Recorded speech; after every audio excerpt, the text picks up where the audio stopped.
This is a really difficult question to ask, but it is the best question you can ask yourself. I don't need to tell you who he is because his reputation precedes himself. I enjoyed being a monk as much as I enjoy understanding media. And that's really paradoxical for a lot of people, but that's just my truth. I've always wanted to share meditation at scale with the world.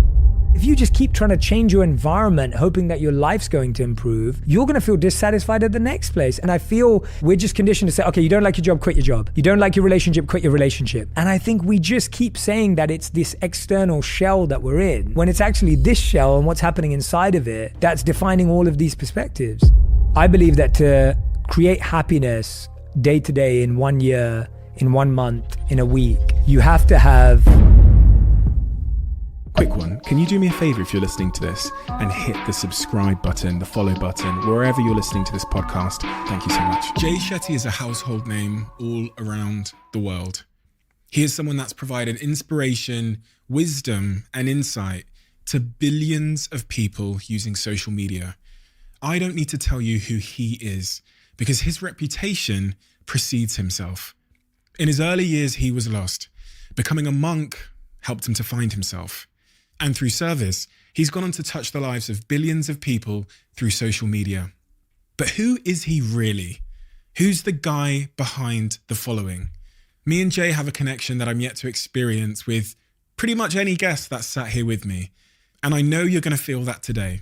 This is a truly special, honest, open conversation between two men about so many things that I genuinely think the world needs to hear. Thank you, Jay. And when I say thank you to Jay, you're going to understand why shortly. So without further ado, I'm Stephen Bartlett, and this is the Diary of a CEO. I hope nobody's listening, but if you are, then please keep this to yourself.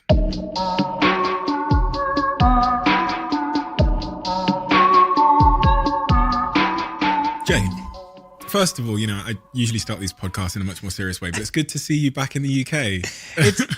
Mate, it's good to see you. And I was just saying this to you offline that I think the first time we met was around 3 years ago, 3 or 4 years ago in New York. Mm-hmm. And I think we had this plan to become best friends. Yeah. And so we're going to see each other, this. And then all of a sudden I moved to LA. Yeah. And then you moved back to London too. Yeah. But it's so good to see you, man. And no, it's great to be reunited. Yeah. I do feel like we've got so much in common in so many unbelievable ways.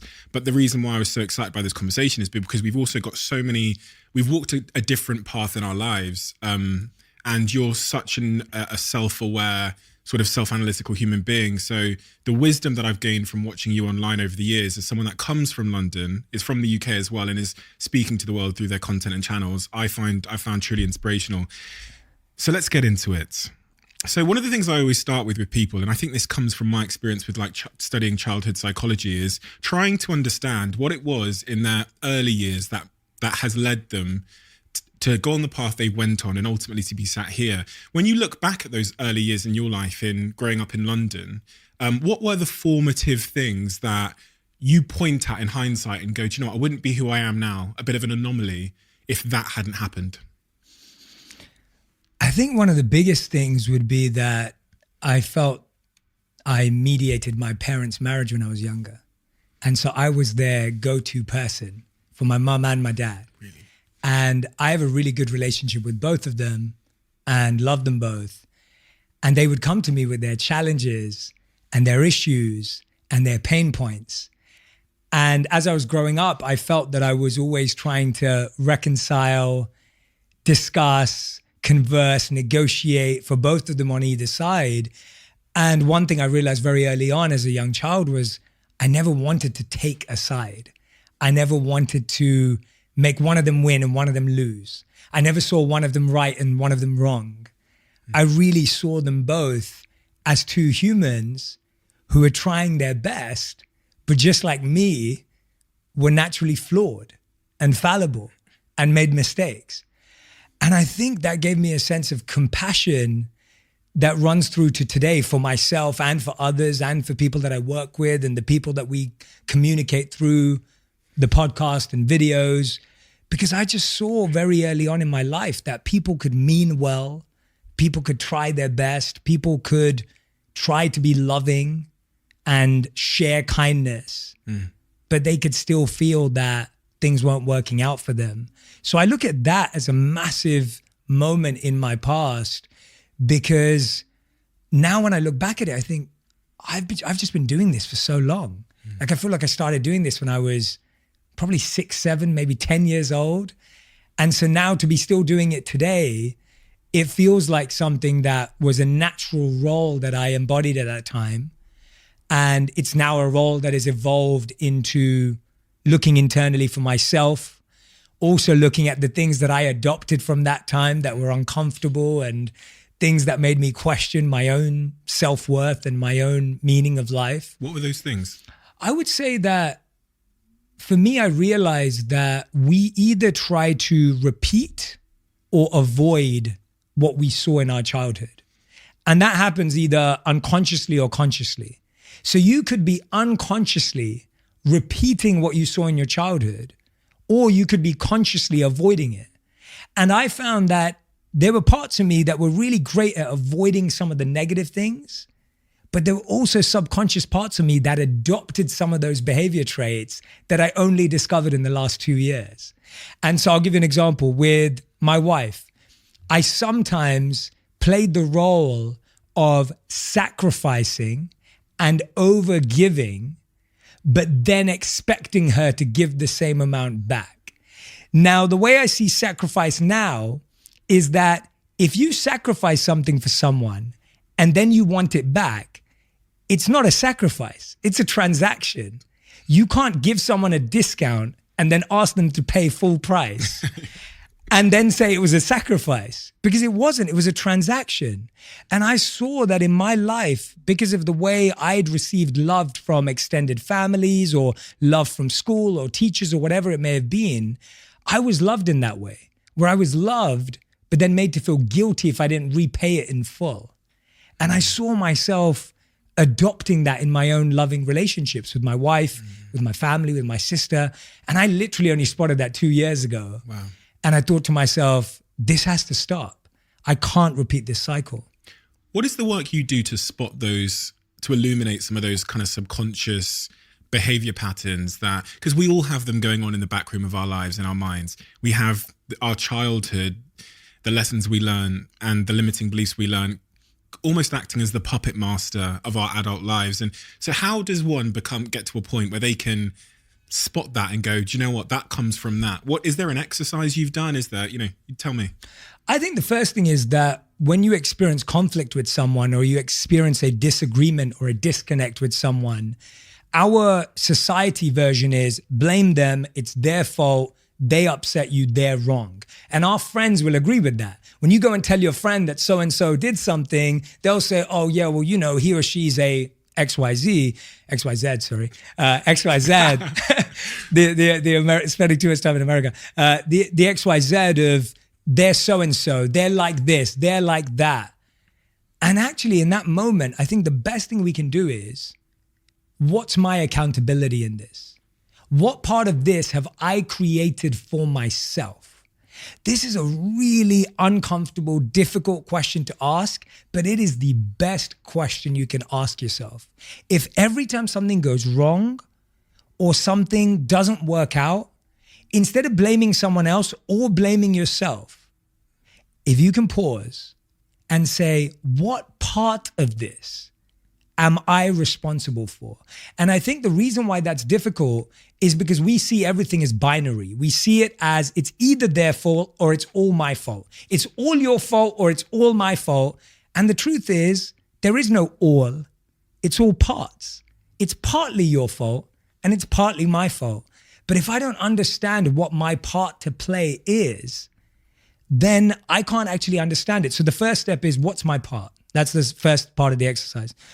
The second part of the exercise is, now that I know what my part is, let me focus on what skill I'm missing. Let me focus on what growth I haven't had. Let me focus on what part of my life feels incomplete that makes me act in my incomplete way with others. So what part of me is missing? And I found that when I was over-sacrificing or over-giving, that's because I was trying to demand love from someone else and demand validation from someone else. So I was almost trying to achieve or earn that love and validation. And so I realized I wasn't giving it to myself. And so now I've realized that whatever you want from someone else, give it to yourself first.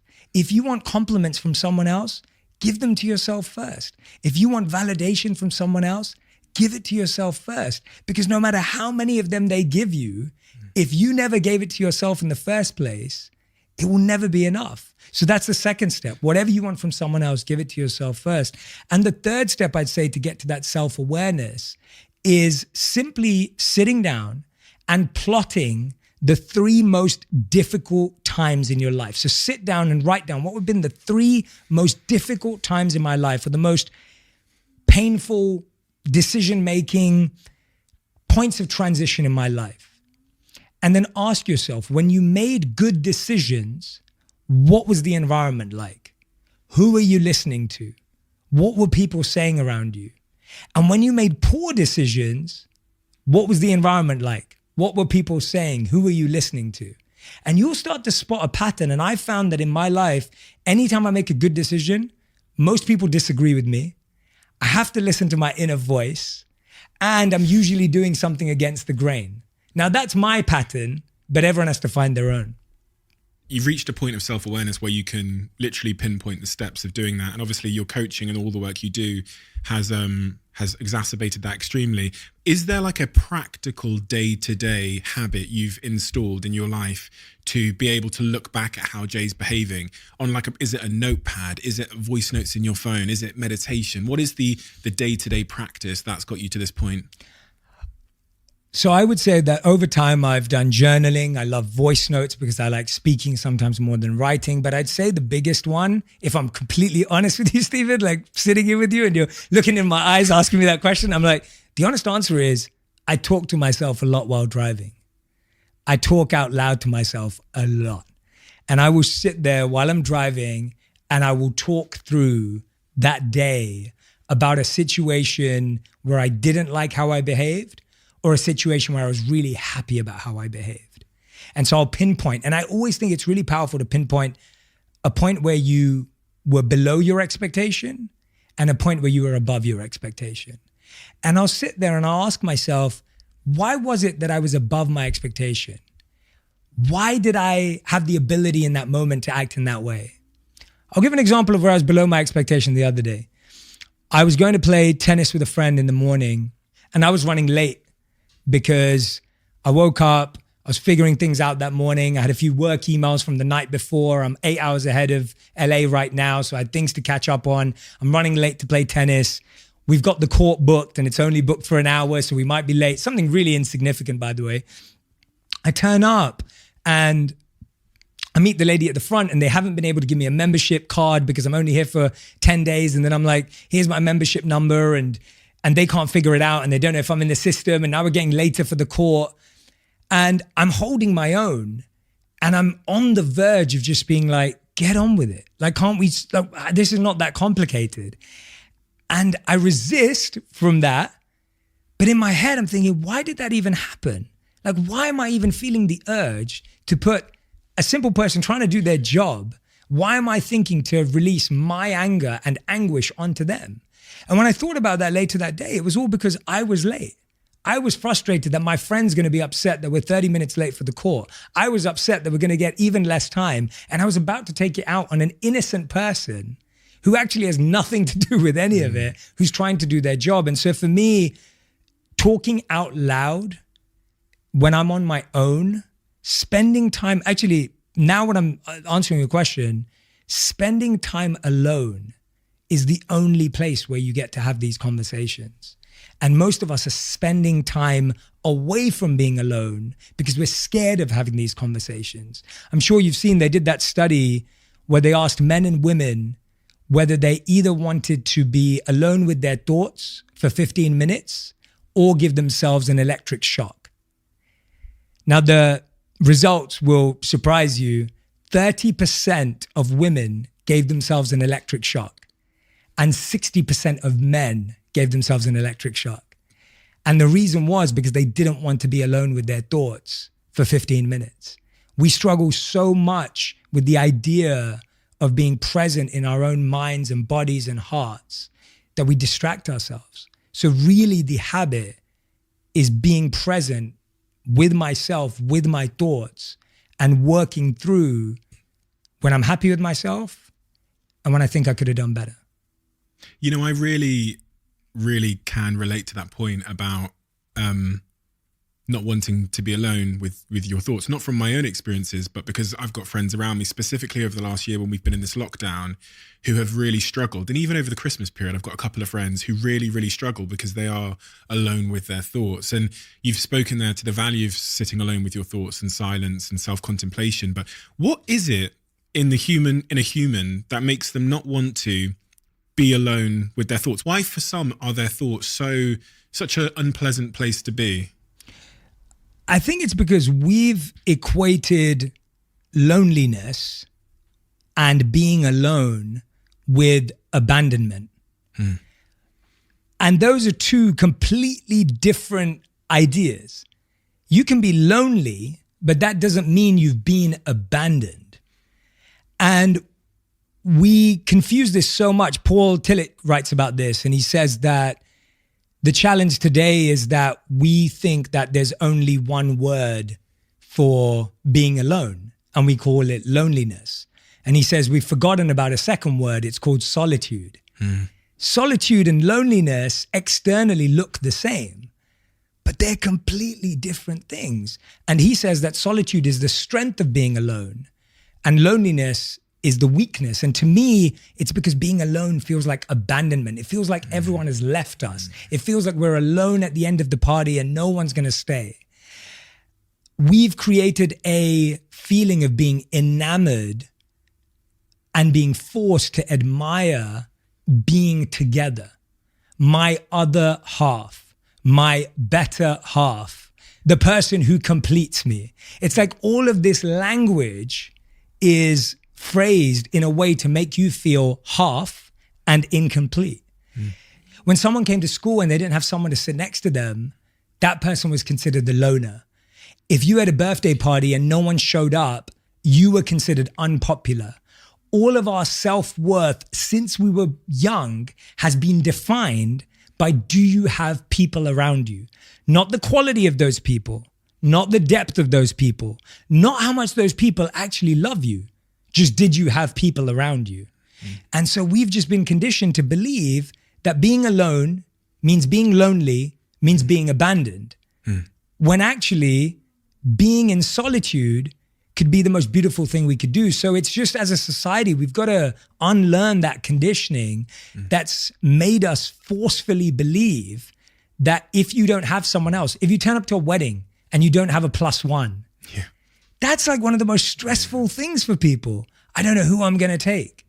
Why is it that prom, if you don't have a date, every single major life event, graduating, weddings, they're all based around having someone else there to celebrate you? Why? Like, why can't we just celebrate ourselves? And I think that's where we've lost it. We've lost the idea of celebrating ourselves. Do you think that, I was just thinking that through, and I was thinking, you know, if 10,000 years ago in the tribes of Africa, if I was without a tribe, I would have been, from a reproductive standpoint, less attractive. No woman would want to have been with me because a tribe speaks to the resources I can provide in bringing up a baby for our family. But also, you know, I would have been in great danger. My social status would have decayed. And typically they see this in tribes, I think in monkeys, where if you fall out of the tribe, eventually you get sick or die. So do you think that's a prehistoric part of our conditioning, or is it like a social, new age social construct? I think prehistorically it makes sense, but I think the social construct has been that equating solitude or loneliness with isolation, seclusion, and separation. And I think we confuse the two ideas. Spending time every day in solitude is not me saying to you, don't talk to anyone all year. You're not good enough. Right, yeah. And it's not like me saying spending some time talking to yourself and being alone with your thoughts means never go to a party or an event. Like, I just think we've got really poor as humans as entertaining two ideas that are supposedly conflicting, but recognizing that there's a middle ground. Like we're poor at saying, okay, well, Jay and Stephen aren't saying be alone or be surrounded by people. We're saying spend some time alone and be intentional about who you spend your time with. And for some reason, the human mind goes, no, I think you're telling me that I have to go live in a forest and be away from everyone. But that's not really what solitude is. Solitude is I am comfortable spending time with myself for a few moments a day, enjoying my own company.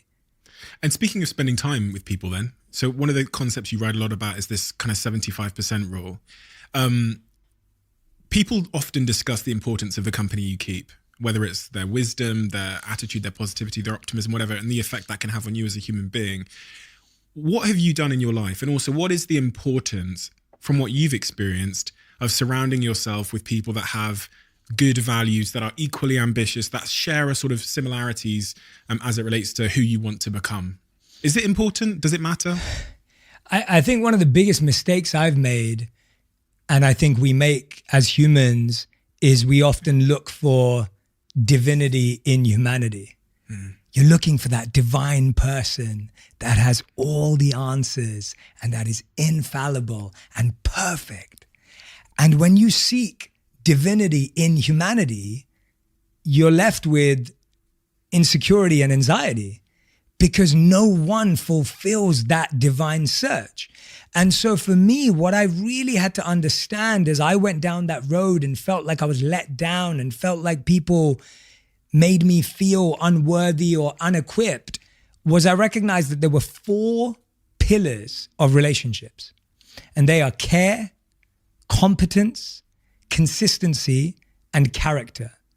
Every single person in your life is going to be able to give you, or should be able to give you, at least one of these 4 characteristics. Very rarely, if ever, will one person give you all 4. And if you're lucky, you might have a few people in your life that give you 2 or 3. So let's talk about each of them. Care.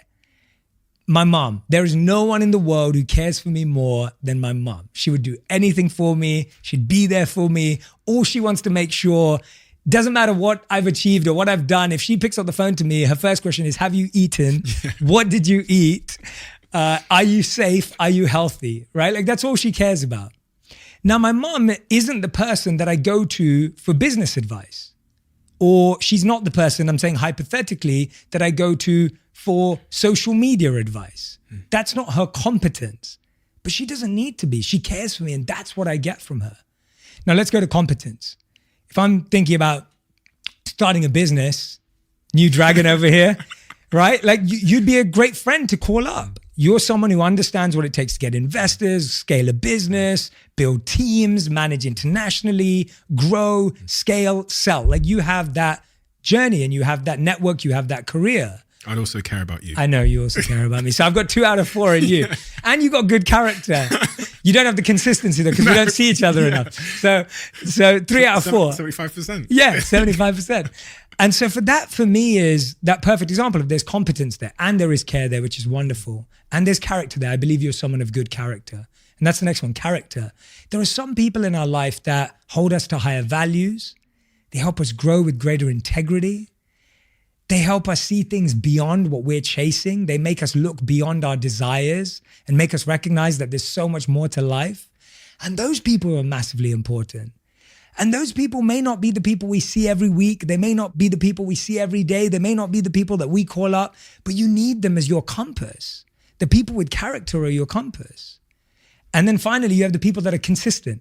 You have some mates that you just know are always going to pick up the phone. You know that if you need to move house, you've got a family emergency, you know which friend you call. They may not be the competent business advisor.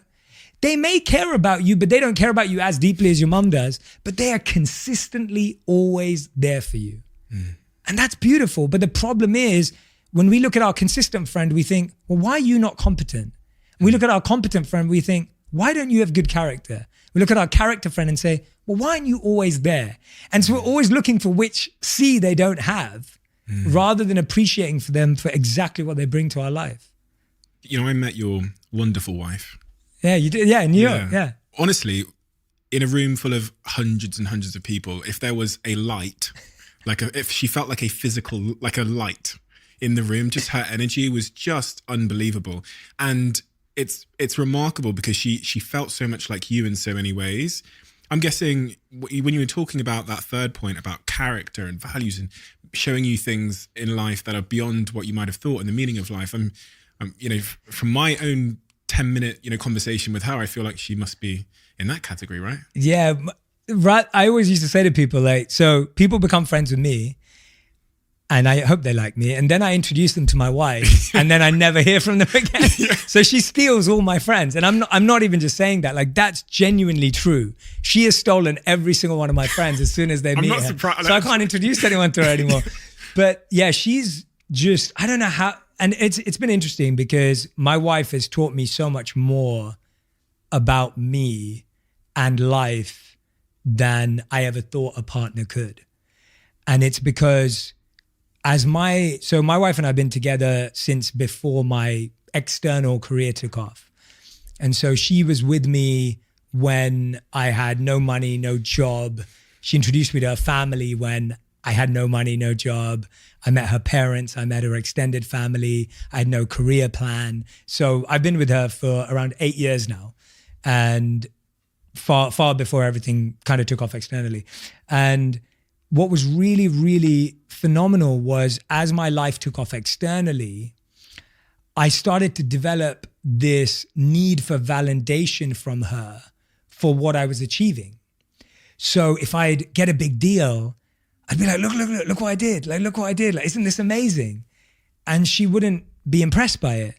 And then if I did something and it went viral, I'd be, oh, look at this. Like, look how cool this is. Like, isn't this amazing? And she wasn't impressed by it. And then if I was on the front cover of a magazine or something, I'd be like, oh, look how cool this is. Like, look at this. And she wouldn't admire it. And for a long time, I started to think, did I marry the wrong person? And I was thinking to myself, am I with the wrong person? Because I know plenty of people who are telling me that cover's amazing and that video is amazing and that podcast is amazing and that person's amazing. Like, am I not worthy of respect? And I realized I reflected on that, as I said earlier, I was like, what part of this am I accountable for? And the answer was really simple. My wife loved me for everything that came before that. She loves me despite all of that. If all of that was to go away tomorrow, she'd still love me. And I was like, isn't that the most beautiful thing? Like, isn't that what we all want? Isn't that what we're truly craving? Is that we are loved beyond our appearance, our achievements, our ambitions, and our goals. And I had that, but I wasn't seeing that because I wanted to be loved for my ambitions, my achievements, my goals. And so, yes, when you talk about my wife being a light, she's one of those people for sure, because she's been my guide, my coach, my teacher, without even knowing it. If you asked her this question, she wouldn't say that she was doing it intentionally, but she's been such a great teacher and light in my life in so many ways. And so I'm always just trying to, anytime she annoys me, I'm like, there's a lesson in this for me. And there's going to be something really profound in this for me, because she's cut from a different cloth. She's remarkable. I don't even know how she's like. Her parents are incredible. And, they've given her a lot of love. And so I see that kind of flow through her. It's so funny. I burst out laughing then because it reminds me a lot of my girlfriend. And I've said this on this podcast a lot. And I've never actually realized the kind of fundamental truth in what you said there. But whenever I talk about my girlfriend, I say she doesn't really care if I'm number one in the charts or if I'm number one here or that. The reaction I get from her versus other people like my boys is kind of a bit more mute. And I was like, maybe she just doesn't care about my like prefer. But what you've highlighted there is, in fact, that is somebody that values something else in you. So, But my girlfriend would be very, very happy and very, very impressed with me doing a bunch of other things that would maybe a bit more pure in their values. She would celebrate those things. It's not like she's not celebrating me. It's just, I don't get the euphoria from the like number one in the podcast chart. Yes. And it's a question of values. And in fact, as you say, that's what we should all be looking for. Yes. But society has taught me that you clap when you get big numbers on stuff, Yes. or you go number one, or the bank balance is big. Yeah. So that's so interesting. It's probably, I guess someone's going to draw the conclusion from that. They're going to look at their partner who's been clapping because they've got like a promotion at work, and they're going to go, "You've got bad values, love." Yeah. And not at all. We should be supportive partners about everything that our partners do. But it is beautiful that you get an opportunity to learn about your partner's values by what they value in your own success. And that doesn't mean that, like you just said, like your girlfriend or my wife is not happy when something goes number one or does great. Of course they're happy, but there's something deeper than that that makes them happier. Yeah, exactly. And I think that's really special, and that's that character and that light. Do you want a drink? Yes, please. What is this though? This is cool. I know what Huel is, but I've never had this before. Is this vegan? Yes. Oh, amazing. All right. Yeah. I'll try this. Vegan, gluten-free. It's like all your nutritionally completeness. This tastes so good. Do you like it? Yeah, it's really good for you. It really is good for you. And when I say that, How much sugar does it have in it? I don't believe it has sugar. I think it has sucrose or whatever the replacement is. It's too good to feel healthy for you. Well, you know, they could have made it taste like Nesquik, and I've been in the boardroom with them, and they just refuse. They refuse to compromise on the goodness. Cool. All right. Fab. Whenever you're ready. When I was reading through your story, and from what I've observed with your story, there was some really interesting similarities that really reminded me of mine, but I feel like are an exception. And it's you. And you know what? You said it before we started talking. You said we were talking about various business things and business decisions you've made, and also we were talking about you moving to LA after just going there with your wife for a week. And you said, well, it just felt like the right thing to do. We were there for 1 week and it felt like the right thing to do. So although you were leaving New York where you had all of this stuff and you were starting to build your presence there, you used your compass became how you felt. And when I looked through your history from your very, very early days, from a teenager to school to university to going off and becoming a monk to getting a job at Accenture, then getting picked up by Ariana Huffington at Huffington Post and quitting after 6 months because you were doing this other thing. You are a remarkable quitter. And you seem to be one that's guided by this compass of how does this feel, not what will people think. Talk to me about that. And is that observation accurate? It's such a hard way to live in one sense and such an easy way to live in one sense. That observation, I never put it in those words, but I love those words. And I've heard you talk about that before, about being a good quitter, and I love that. I think what you're saying is true. I agree with you. I've never articulated it in the way you just did, but it feels so true. I, from a very young age, just felt there was this strong inner voice. And I believe everyone has it. This isn't me being religious or spiritual or woo-woo. This is me saying that there is a voice that we all hear in our minds, in our hearts, in our heads, wherever you want to say it is, it's there. And the challenge that happens is in our early years, you're told to tell it to be quiet. So every time that voice says, well, maybe, no, just do what they're saying, do what they're told, get on that conveyor belt, get on that assembly line, stick that barcode on your back, become a machine. Go be a robot. And it's almost programmed. And so that voice that is not machine-like, that voice is the human inside of us, is being trained to be a machine. And so we start treating ourselves like machines. And machines, you just program them and then press enter and then it gives you what it wants. But we don't function that way. We're a conversation in the universe. We're not a program. And so if you're a conversation and you're an interaction, you're dynamic, that inner voice becomes so squashed that now by the time we're 20, 30, 40, 50, 60, 70, whatever age you are, you can't hear it anymore. So you say, oh, that's some spiritual mumbo jumbo stuff because I don't hear that voice. But that's just because we quietened it. So for me, even till this day, and by the way, I have more things trying to quiet that voice today. I had a conversation with my team recently. I was talking about a few new things I wanted to try out this year. And a lot of people said to me, they said, Jay, don't you think that's a risk to the brand you've created? Don't you think that's a risk to who you are? And I said, well, I haven't worked this hard to not do what I truly want. Like I haven't got this far by being someone else. I've got this far by being true to myself. So I can only continue to do that.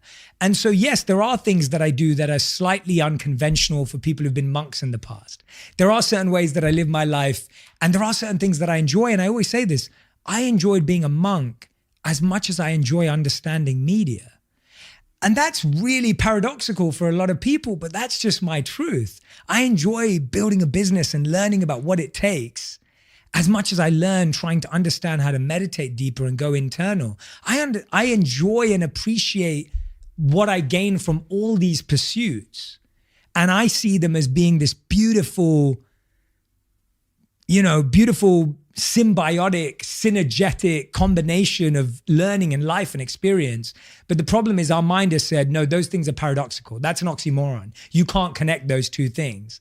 Those two things are unconnectable. And I'm like, well, Steve Jobs said that creativity is connecting things and connected thinkers will rule the future. So if we can't spot connections in anomalies, then I think we actually sell ourselves short. And so when you say being a remarkable quitter, I see that as me saying, I only have trained myself to know that I can only do what I really feel like doing with the awareness that this could be a risk, but I'm okay with that. Does that answer your question? 100%. Yeah. And you brought up another point there, which I think is equally, this sounds a bit like a pun, but equally connected, which is, society will give you a label. They'll say, okay, you're a monk. So act like and behave like a monk. We know what monks are. Here's the instruction manual of being a monk. And if you do anything other than the instruction manual there, then they'll say contradiction. Yeah. They'll say, you're a monk. How do you live in LA, Jay? Yes. You have a nice home. You make money. And so what is it about these labels that we give people and then society then tries to enforce? And if you step outside of the implicit instructions of the box that we've labeled you in, we go fraud. Yeah. What is that? There's a really good meme on social media that I've seen fly about for years. And it says, society says, be yourself. And then it says, no, not like that. And I don't know who invented it, but it's been out there in the meme world for years. And I love it because I'm like, that's exactly it. And the way you just explained what you said, I've actually never heard it said better than that. So you've just explained in 30 seconds what I've been trying to ramble on about for the past 3 minutes. But that's exactly it, that we want to label people.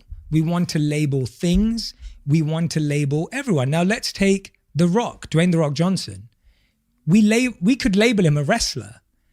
But that wrestler is one of the biggest actors in the world today. And forget actors, he's a brand beyond that. Now, if we labeled him as a wrestler and said, no, you just have to stay a wrestler, you never get to see this. If you look at Steve Jobs, well, you started by making computers. You're a computer maker, so just make computers. Why are you inventing iTunes? Why are you inventing the phone? Now, I think it gets harder when it gets to things that are spiritually intertwined. And I grew up with a belief for a long time that if you were truly spiritual, you had to be poor. You had to have nothing. You had to be completely detached and disconnected. And I found that that's a worthy pursuit and has some beautiful rewards at the end of it as a journey. But I also saw, having lived that life as a monk, that there were certain areas of impact, certain conversations that we never got to be a part of. There were certain things in mainstream society that we never got to shift. And that's something that called out to my heart personally, where I felt, well, what if mental health was mainstream? That was a mainstream conversation, that everyone in the world had access to the tools to help themselves for free through podcasting, through interviews, through books, through videos, through content. What if everyone in the world had access to what I have access to as a monk? But what does that need?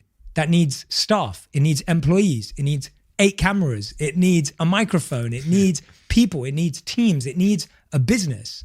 So what looks like a business on the outside is just purpose on the inside, but we're so schooled and trained to judge things for what they externally look like, not what they internally are, that we don't give ourselves that expansive, abundant mindset to say, well, maybe this could be more. Now, I'm not saying that I don't have imperfections, and I'm not saying that I don't love things as well. Like I like nice things. I like nice clothes. I like fashion. I like living in a nice space. So I like nice things, and I would never shy away from that. But I'm also fully aware that I don't depend on my happiness on those things. I'm not putting what I believe is going to make me joyful on those things. But I appreciate having them. But I've also appreciated life when I didn't have them.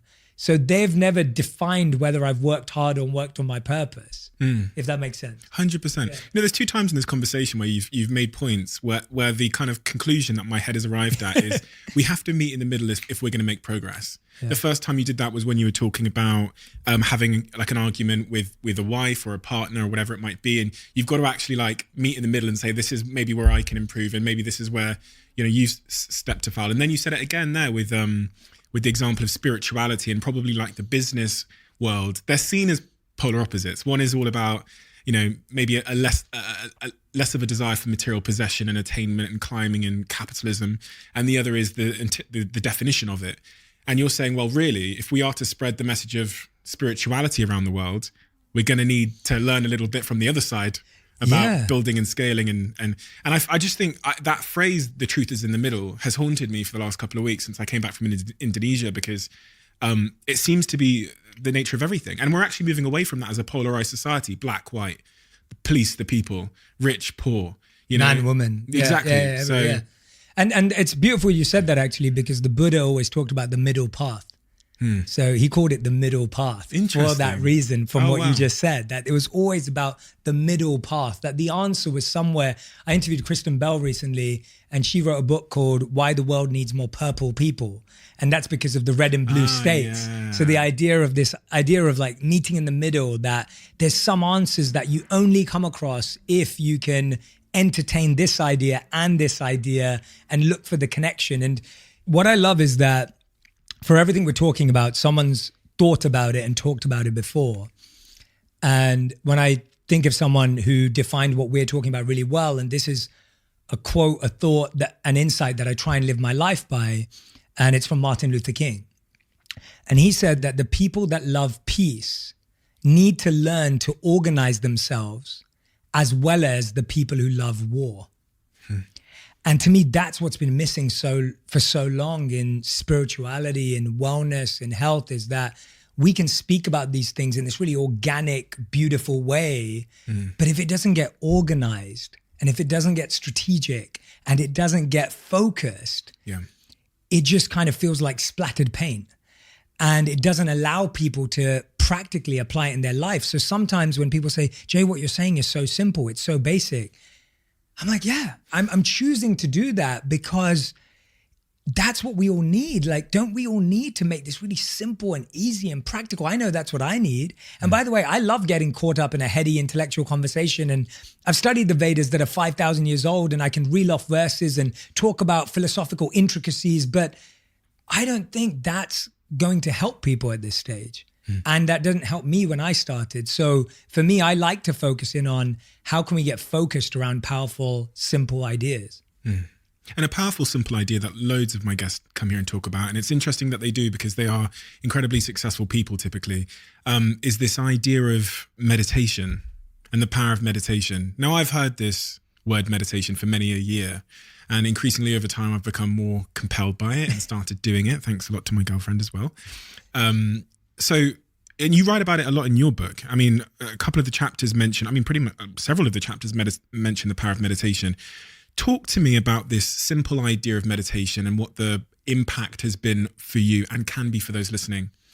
So in the book, I present 3 different types of meditation that I was trained in as a monk and that I was exposed to. And they are breath work, visualization, and mantra. So if you look at all types of meditations that exist today in the world, there are 3 tools or 3 formats in which you can do it. Breath work, obviously, naturally, it says it in the name. It's all about your breathing. And breath work is generally aimed at body and physical. So if you're having physical anxiety, physical stress, if you're rushing around, your heart rate's gone up, breath work is a beautiful way to come back into alignment. Now, visualization is really interesting because visualization is used by everyone from Lewis Hamilton when he's driving his car around a track through to David Beckham before he took a free kick. Visualization was the art of sitting in one place, closing your eyes, and visualizing what's that track going to look like? What's that turn going to feel like? How's that ball going to move? It's visualizing the process, not the result. And that's what's fascinating. Western society has made it all about visualizing the result. Visualize yourself at the top of the podium and the goal. The smartest people in the world are visualizing the process and the work and the journey. And that's where manifestation's gone wrong. We can get back to that. And then finally, mantra or sound. So the oldest texts on meditation believe that sound has the power to transport and connect us in a way that no other type of meditation can. Now, we all have experience of this. When you hear a song from your past, you're taken back there immediately. When you hear a song that has maybe some ego in it, or there's a song that you listen to on your way to a party or a nightclub because it pumps you up and it makes you feel good. There are songs that make you feel violent. Sound has the ability to wake you up in the morning. You don't wake up by sight. You don't wake up by scent. You don't wake up by taste. You wake up by sound. Sound has the power to awaken deeper parts of us depending on what level it's at. So when you look at meditation, you have breath work, you have visualization, you have sound. You can try a mix, you can try one or the other. Ultimately for me, meditation is an opportunity to build a relationship with yourself. That's truly what it is. To build your relationship with your body, with your mind, with your heart, and with your consciousness. And as you continue to meditate through breath work, through visualization, through mantra and sound, that's all that's doing. It's just deepening your relationship with yourself. It's almost like saying, oh, when I'm with my girlfriend or my wife, what do I do? Oh, there's a few activities and experiences that you do. You go out for dinner, you watch a movie, you go for a walk. Okay, well, what do I do on my own? Well, when I meditate on my own, I get to know myself better. And that's the beginning of what meditation is. But the greatest benefits of meditation come from using the right tool for the right part of your life. So before I'm coming on a podcast like this or going on stage, if I'm feeling nervous or my heart rate's going up, I've recognized that that's because I care. It's because I really, really care what I'm about to do and I want to be of service to others. I want what I say to help someone. I want what I say to hopefully start someone's meditation journey potentially. And if that's the case, then I need to be aligned. So I'll practice breath work. I'll breathe in for 4 and out for 4. This simple practice just brings me back into alignment. See, Stephen, we all have this experience. How many times have you ever woken up and you feel your mind is ahead of your body? Every day. Your body wants to stay in bed and your mind is racing. Yeah. Or you experience the opposite. Your body is racing and your mind is still in bed. So most of our stress and tension in life comes from a lack of alignment in our body and our mind. Our body's racing 100 miles per hour and our mind is slow, or our mind's racing 100 miles per hour and our body's slow. To bring them back into alignment, you breathe in for the same amount of time as you breathe out. Simply doing that brings you back into alignment. Visualization I use for when I think I'm about to start a difficult journey and I think I may lose a bit of patience, or I feel like I really need to practice this. Imagine this as I'm about to go on stage doing something that's really big deal and important for me. I'm going to visualize myself pacing back and forth on stage. I'm going to visualize myself communicating that message. I'm going to visualize myself being really energetic on stage. Notice I'm not visualizing people clapping. I'm not visualizing people saying that was amazing, because that's just setting a false expectation. I'm visualizing my performance being the best that it possibly can. And then mantra and sound, which is a big part of my meditation every day, I do to connect with my deeper self. I do to awaken parts of me that are forgotten and to feel a connection to a higher power in the divine. There's so many people listening, right? And you said that so beautifully and eloquently, who I imagine listen to me doing these podcasts and they've maybe tuned in because they wanted a business podcast and they go, oh, here goes Steve again talking about meditation or whatever. And that reaction is probably caused by the historic kind of snobbery that surrounds spirituality. It can be quite a exclusive club, right? And the terminology can feel very exclusive to normal people, and chakras and all of this stuff and alignment. And when words like that are said to some people who aren't near the middle, who are very much at the other end of the spectrum, they just turn off to it. So if I was to be someone who's listening to this now, driving in my van on my way to work this morning, and I see a lot of people in their vans driving, listening to the podcast, what would you say is a really good, just a first step to investigate for themselves subjectively if meditation can add value to their life, where would they start? Yeah, I would say that the first thing you want to do is put something in your schedule, in your calendar, which is time for you. If you look at your schedule, you would never cancel an important meeting with someone else, but we don't even schedule one with ourselves. There is nothing in the calendar that's time with myself, time for me, time for you, time for just this whole thing that's going on right now. Literally put it in for 5 minutes a day. If you can't do 5 minutes, do it for 2 minutes a day. Just put it in there, because if you start putting that in there, you might then tomorrow go, okay, well, what am I going to do with this time? I've got 5 minutes. Wow, okay, what am I going to do with it? So start putting it in there. That's the first step. The second step, I would say, is definitely focus on your breath. I think the breath is just something we can all relate to. It's tangible. By the way, athletes have to learn how to control their breath. Musicians have to learn how to control their breath. Whether you're Adele or whether you're a football player, you have to learn how to breathe in order to perform. Me, you, and everyone, we're all athletes in different ways. We all use our bodies. We all use our minds, whether you're a business person or whether you're an actual athlete playing on a court or a pitch. But are you saying that I don't know how to breathe? I am saying you don't know how to breathe. Yeah, and not you specifically. I'm saying that most people don't know how to breathe. And I didn't know how to breathe until I was taught how to breathe. And I know that sounds ridiculous, but how many times a day do you get out of breath? I know there's times of the day that I get out of breath. How many times of the day do you feel that when you're experiencing an emotion, your breath changes? Like when you're crying or you're sad or you're upset, your breath changes. When you're happy and elated, your breath changes. So our breath is connected to every single emotion. So if we want to navigate our emotions in our life, we have to train our breath. So I would just say to everyone, take out 2 to 3 minutes and just take a moment to breathe in and out, and breathe in for 4 and out for 4. Just try it as simply as that. Now, if you're someone who struggles to get to sleep, which can often be something that I think everyone struggles with, that's when you want to breathe out for longer than you breathe in. So if you're breathing in for 4, breathe out for more than 4 to relax and rest your body. And if you're one of these people that goes, Jay, I've got, like you said, I've got to do a delivery today. I've got to run to this meeting. I've got to get to this. And you need more energy, breathe out for less time than you breathe in. So you may breathe in for a second and breathe out for a millisecond. It's a really sharp breath out. And if you do that, you'll feel this pumping energy in your body. And so to me, these are really practical tools that I think we all need to sleep. So everyone knows their meditation for sleep. We all need to get energized. So that's a simple meditation for energized. And we all need to just feel like we're not rushing. Yeah. So I think those are hopefully quick things that feel practical to anyone and everyone. Yeah, I mean, I think my natural position on things is to be a little bit of a skeptic. And when I was in Indonesia the last time, my girlfriend brought me to see a breathwork coach. And before we did the breathwork, he explained it to me. And so this is as a logical guy like I am, the explanation matters a lot. Yeah. And he was talking to me about how we pretty much live most of our lives these days because of the overstimulation, because of the stress, because of the screens, in this kind of like permanent state of fight or flight. Mm-hmm. And when you look at what happens in fight or flight, and I studied biology, I know what happens to the body anatomically and physically, what happens to your digestive tract. And I mean, this is what a lot of people say when they say I'm nervous and they've lost their appetite.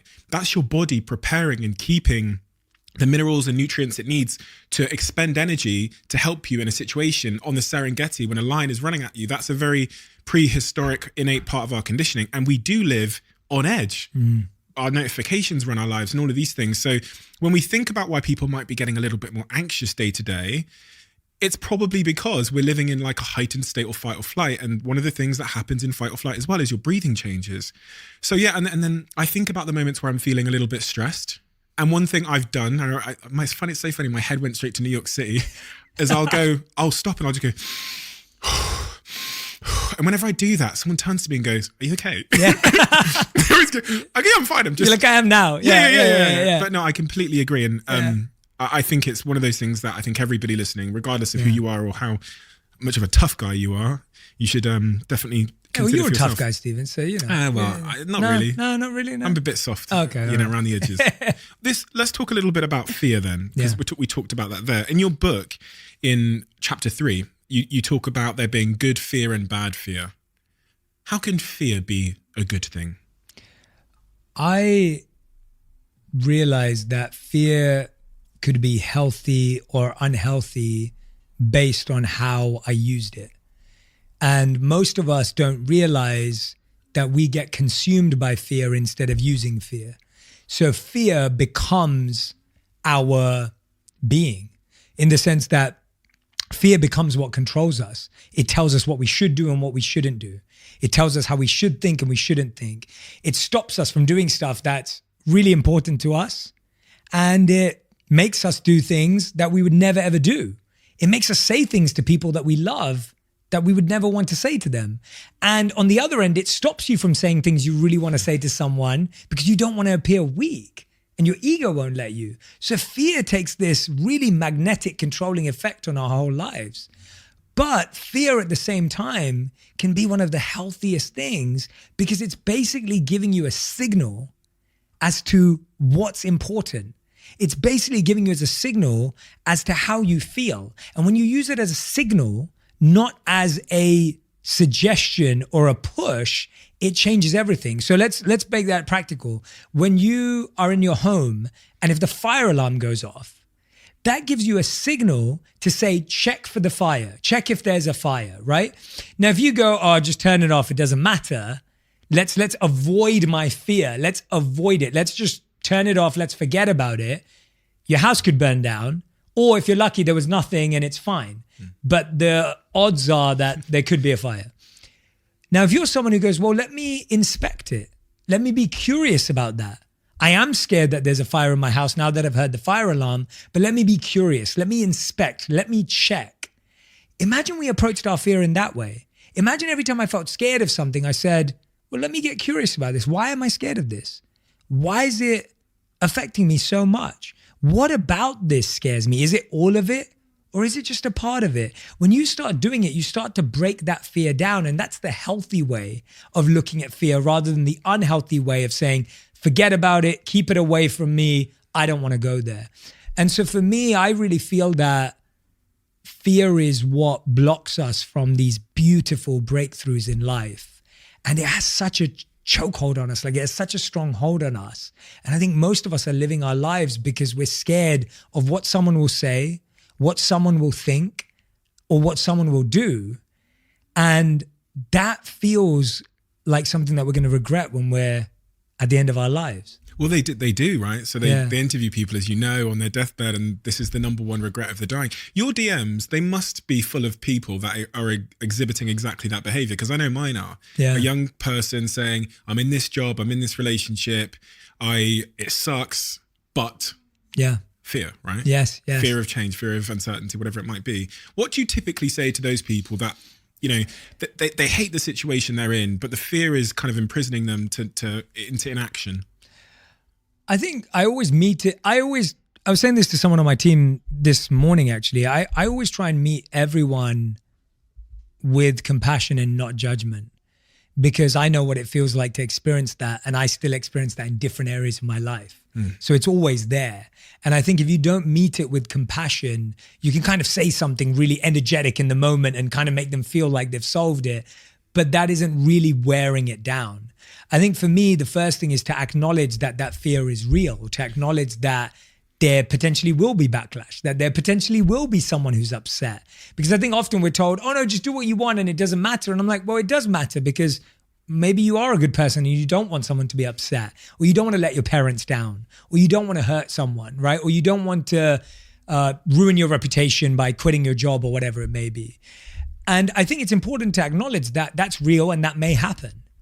But I think what I try and do next is say, okay, well, let's say you didn't change anything. How are you going to feel in 5 to 10 years? And that's my favorite question to ask someone. Let's not change anything about your life. How does it feel in 5 to 10 years? And if it feels worse than what you think it is now, chances are that even if you're going to hurt someone, that's probably the better way to go. But if you say you're going to feel the same or better, then sure, just accept that. And most people will say, well, no, if I don't change anything, if I don't get out of this, my life's going to be worse. But here's the other thing.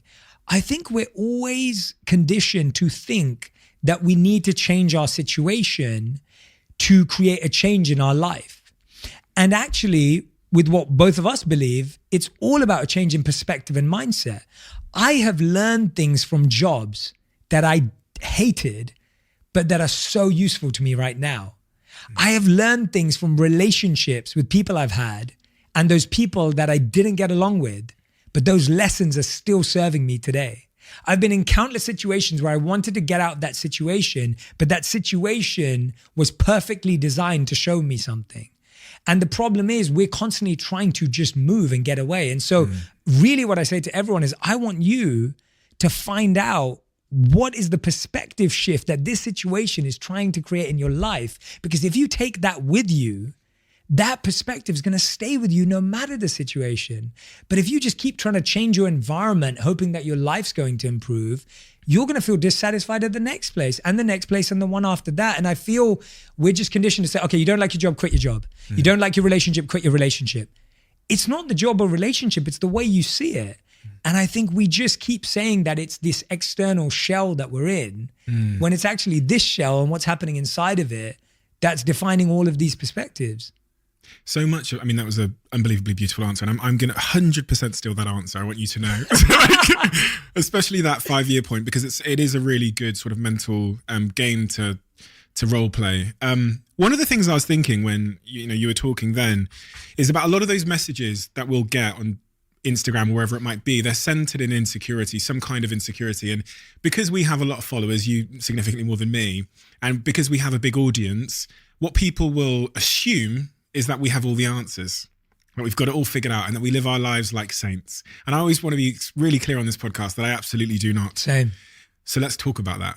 How about we go back and forward and we just say a couple of things we're really, really bad at and we want to improve on, whether they are insecurities, they are lessons, wisdom we know but we don't follow, et cetera, et cetera. You please be my guest. You yes, go first. Okay, I'll go first. This one's been the one that the universe keeps teaching me. So if I think about this question, this is the first thing that came to my mind. I keep believing that I'm going to meet someone who's going to help me take my work to the next level. And so I always have had this belief, and I don't know where it comes from. It's one of those ones that I still need to figure out, where every year I'll be like, oh, well, yeah. If I'm working with that person like as a manager or an agent or whatever it was, like that person's going to help me get to another stage. And the universe just keeps teaching me every year that it's you. Like you've got to do it for yourself. There's not going to be anyone that comes into your life and changes your life. But my naivety every year is to try and look for that person. And if someone asked me and said, well, Jay, who's going to be that person for me? I would tell them, no, what are you talking about? It's you. That's what I would say to them. Off the bat, I would say to someone, stop depending on other people. Stop waiting for someone to change your life. You have to change your life. But then in my own life, I keep my actions show that I'm still looking for that. So that's the first thing. I'm sure that, let's go back and forth. Okay. I like this. Yeah, so, there's going to be plenty more. So. Okay, so the first, loads came to mind. Yeah. So I'll try and start from the top. So the first thing that came to mind that I know the truth upon, and I would preach about on this podcast, but I find it hard to do, is I still kind of impose my own bias and beliefs on the world onto others. And I still loosely don't understand why everybody doesn't want to do what I want to do with their life. So I don't understand why everybody doesn't want to be successful and push and climb the ladder and pursue and have nice things and build wealth and build an empire. So sometimes there's this real bias in the advice I give people and this real kind of like naivety and lack of understanding that happiness is the North Star. We all have our own paths to getting there. And I can even exhibit that as an employer. A voice can sometimes question why team members might not behave in the same way as me. And it's fundamentally because, again, the North Star is happiness and their path to being happy is not the same as mine. And that's a really dangerous game to play, especially when you've got a big platform, because you'll make people feel inadequate for their journey to happiness because it doesn't resemble your own. And so I really need to get better at understanding we all have different paths. And if I just say to myself, the North Star is happiness and we all have our own ways there, then I can stop preaching upon people or assuming that because they are not following my path, they are incorrect. Yes. So there you go. I love that.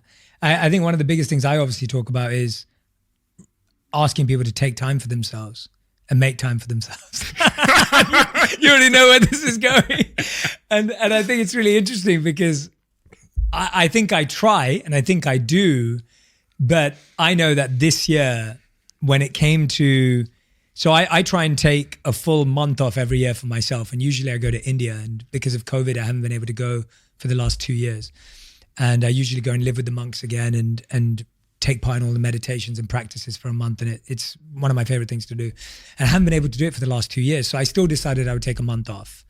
And it came, and I said I would do from the 15th of December to the 15th of Jan.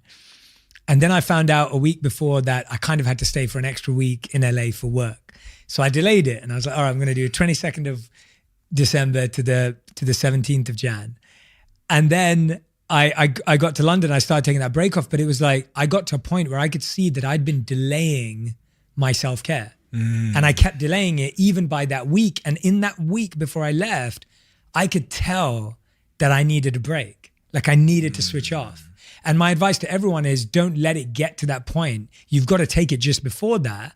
And I was planning on doing that. It was scheduled, but because of commitments and priorities and important things, I had to push that extra mile. And sure, I'm fine and I'm okay and I feel great, but I don't think that that's sustainable. And I think it was a different journey. And this is being honest too.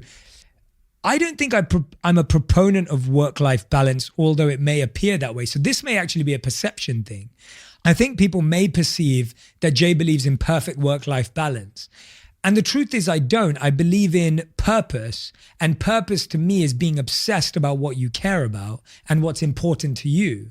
And so for me, what I do is my purpose. And so I'm obsessed about it. I care about it. I love it. I breathe it. I live it. And when I was building, I was working 18 hours a day. I was, a couple of those were meditations, sure, but then I was sleeping for 6 hours. But I was working 18 hours a day for 2 to 3 years straight, 7 days a week. And I think the perception is often people may feel that, no, Jay, you live a perfectly balanced life. And I'm like, well, no, I haven't. There's a different skill required to go upwards, then stay, maintain, create momentum. Like it's a different gear that you're in all the time. And so today my life is far more disciplined in my health and wellness than it's ever been before. But there have been periods of the years getting here that didn't look like that at all. If that, 100%. I completely get that. Yeah. Thank you for sharing that. I think that's super valuable.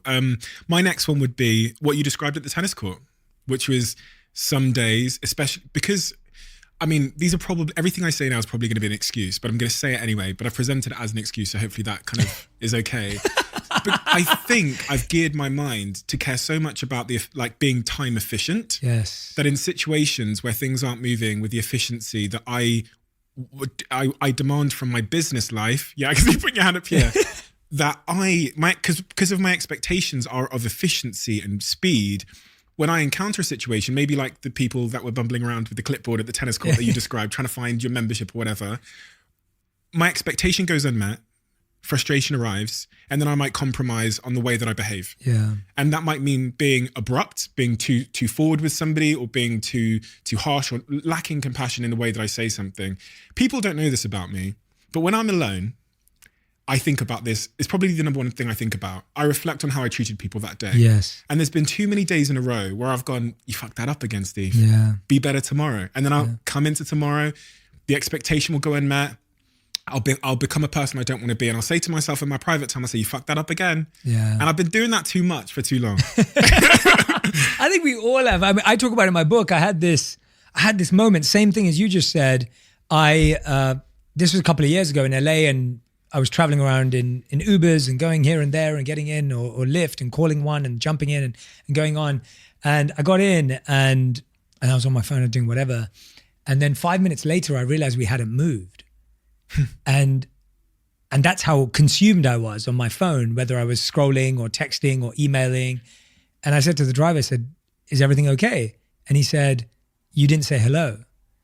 And he said, I said a hello to you 5 minutes ago and you didn't say hello. And I just, it was such a I was late for my meeting. I was late for a big thing. I felt terrible. I felt so bad. And I was like, I really want people to connect with everyone as a human. And I said, I'm so sorry. What's your name? And he started driving, and he wasn't even trying to be abrasive. Like some people say, oh, well, that's he's not doing this. I actually don't think it's his fault at all. I think he taught me such a valuable lesson because I was just kind of like, oh yeah, it's a service, I booked it, treating him like a robot, treating him like a machine. And yeah, one day we'll have driverless cars and I won't have to say hello, sure, but treating a human in that way, I think that goes against everything I stand for, is that I want us to become more human. And I want us to not lose our humanity as technology advances. And I love technology and it's great, but let's not lose our ability to have human connection, which is what brings so much joy to our lives. And so, that's one of those moments that I was like, you're really trying to teach me a lesson here because, yeah. You know what, this whole back and forward, if it's taught us anything, it's that even people that you presume to have the answers from the outside, in fact, maybe the correct answer is to understand one's own faults, understand we're all really, really imperfect, to be self-aware about those faults, and then make a commitment to being better every day. Yeah. I think I'll die imperfect, but trying to be better. Yeah. I don't think I'll die perfect.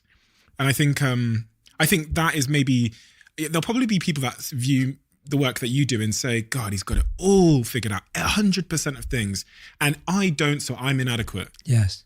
I need to be Jay. And if I'm not Jay, then I'm inadequate. I'm morally wrong. My values are bad. I'm a bad person. So that's kind of, I guess. I love that. I'm so glad. I love the back and forth too.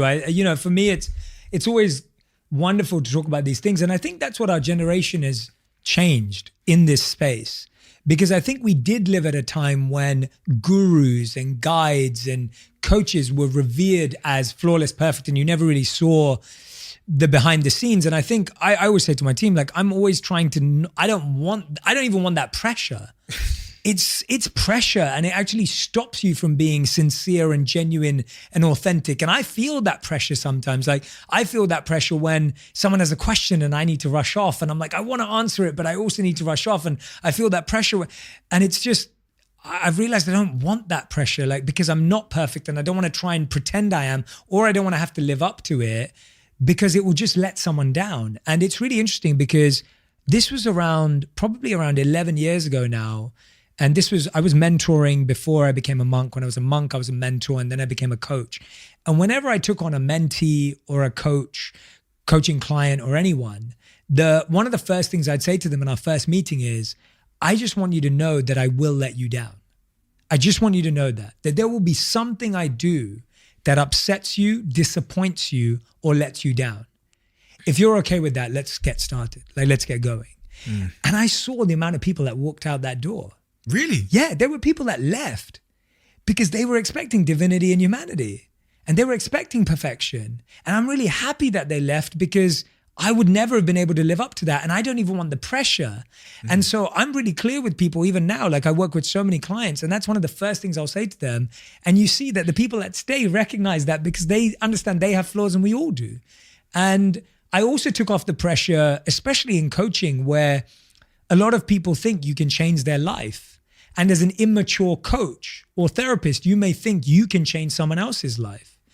And the more I've coached and the more hours I've racked up with coaching, the more I've realized I can't change someone's life. I don't have what it takes to change someone's life. I don't have to say something profound every word I say. And not everything I say is going to be perfect and incredible and insightful. And if I can let go of that, I actually might allow something beautiful to happen. Actually trying to do all those things, trying to say something profound every sentence, trying to magically solve someone's problems, trying to be perfect, all of these things actually block something beautiful from happening.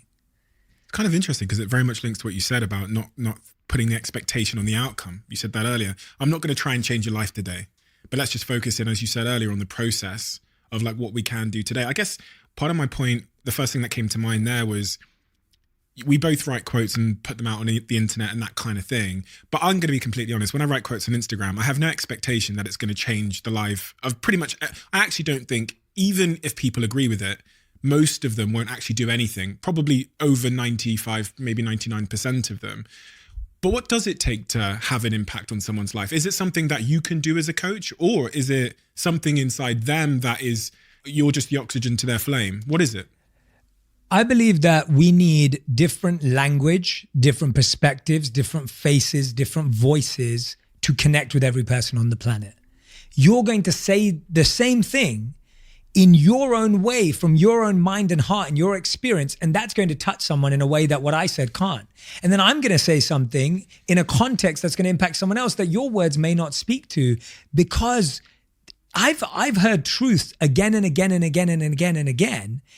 And then I hear it again last week and it clicks because I heard it from someone that said it in a way that speaks to the language of my soul, that speaks to the language of my mind and heart. And I think that's what's so fascinating about needing more voices and more faces and more people trying to serve. But when you talk about what creates change in coaching, there's 4 steps to making a change in someone's life.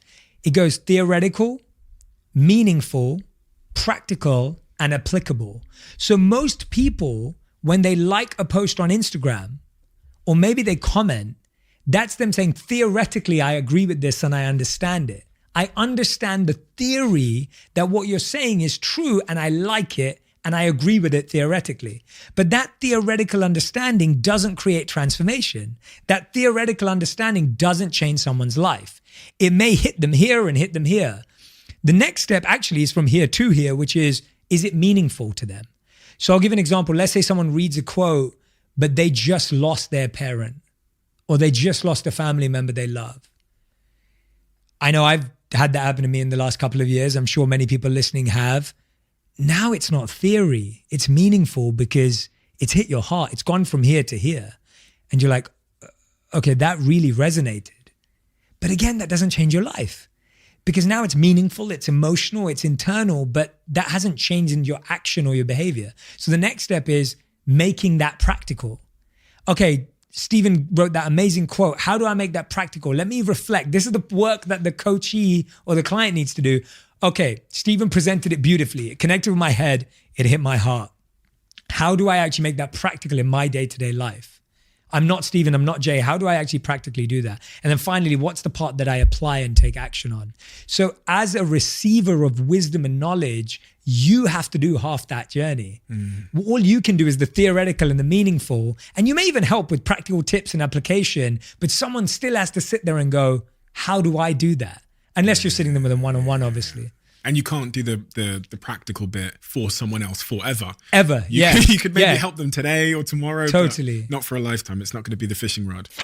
Quick one. As many of you know, I've been trying to make my life a little bit more sustainable as it relates to energy ever since I sold my Range Rover Sport and bought an electric bicycle. And My Energy, as a sponsor of this podcast, are one of the brands that make that transition much, much easier. They are at the forefront of British renewable eco-smart technology, and their products are really, really changing the game. If you're on YouTube, you can see what I'm holding in my hand. This is called the Eddy, right? It's the UK's #1 solar power diverter. So what is a solar diverter? It's a device for people like you and me that means you can divert your excess energy back into your home rather than back into the grid, which will save you power and money. It's super user-friendly and easy to install, and you can control it using the My Energy app on your phone.